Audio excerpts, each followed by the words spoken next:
এখন ফতুয়া দেয় খাওয়ানো যাবে না, কথা আছে কিনা?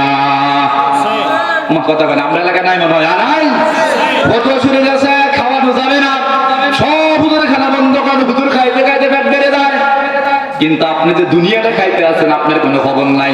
1 ঘন্টা ওয়াজ করে আপনি কিন্তু 50,000 টাকা নেন, আপনি হেলিকপ্টার দিয়ে আসে 2 লক্ষ টাকা নেন। এই ব্যাপারে কোনো ফতুয়া নাই, সব ফতুয়া গ্রামের ইমাম সাহেবের মুয়াজ্জিনের জন্য।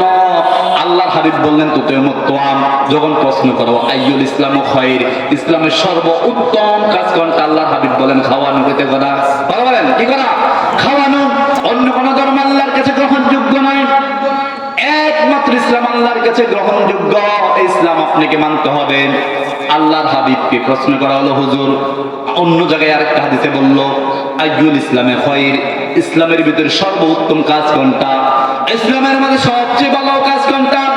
আল্লাহর হাবিব সাল্লাল্লাহু আলাইহি সাল্লাম বললেন তুতিমুত তাআম ওয়া তাকরাউস সালাম আলা মান আরাফতা ওয়া মান লাম তা'রিফ।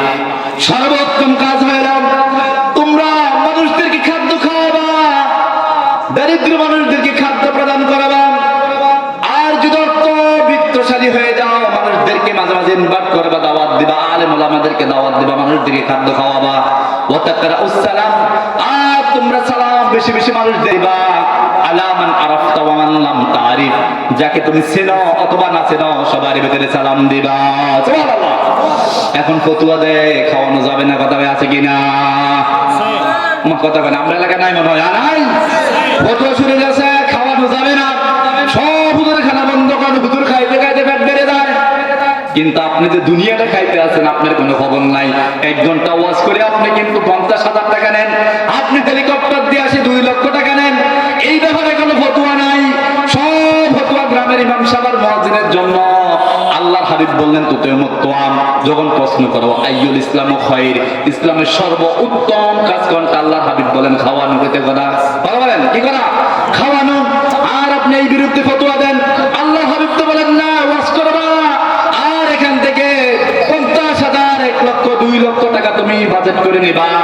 এটা তো ইসলামে আপনাকে উত্তম বলে নাই, বরং এটা মন্দনীয় কাজ, এটা তাকওয়ার খেলাফ।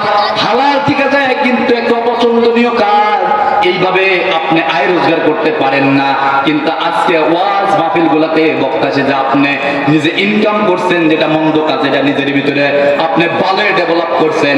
আর আল্লাহর হাবিব বলেন তুতিমুত্তাম, মানুষকে খাদ্য খাওয়াও, আত্মীয় স্বজনকে খাদ্য খাওয়াও, পরবর্তীকে খাদ্য খাওয়াও, গ্রামের মানুষকে খাদ্য খাওয়াও, এতিমদেরকে খাদ্য দাও, বিধবাকে খাদ্য দাও, সাহায্য করো। আপনি এটার বিরুদ্ধে সব ফতোয়া শুরু করে দিয়েছেন, ঠিক কি না? ওদের থেকে ইসলাম নেবেন, আপনি তো নেবেন। আপনি এখন সে তো মক্কা শরীফ পড়ে আসছে, কত বড় গুমটা। তো মক্কা শরীফের হাদিস আর বাংলাদেশের হাদিস মনে হয় 2টা, কথা বলেন 2টা কিনা নাকি একটা? মক্কা শরীফের আল্লাহর নবী যেইজন, বাংলাদেশের আল্লাহ নবী মনে হয় এটা না, কথা বলেন এটা কিনা? তাই আমি বাংলাদেশে কোনো সমস্যা কথা, কিতাব তো একটাই। আপনাকে ওহাবি মতবাদ আপনাকে পালন করেন, এই জন্য আপনি কথা বলেন। আপনি আহলে সুন্নাহ ওয়াল জামাতকে লালন করতেন, আপনি হাদিস পড়তেন, আপনি রাসূলের শানে আপনার লাগাম টেনে কথা বলতেন।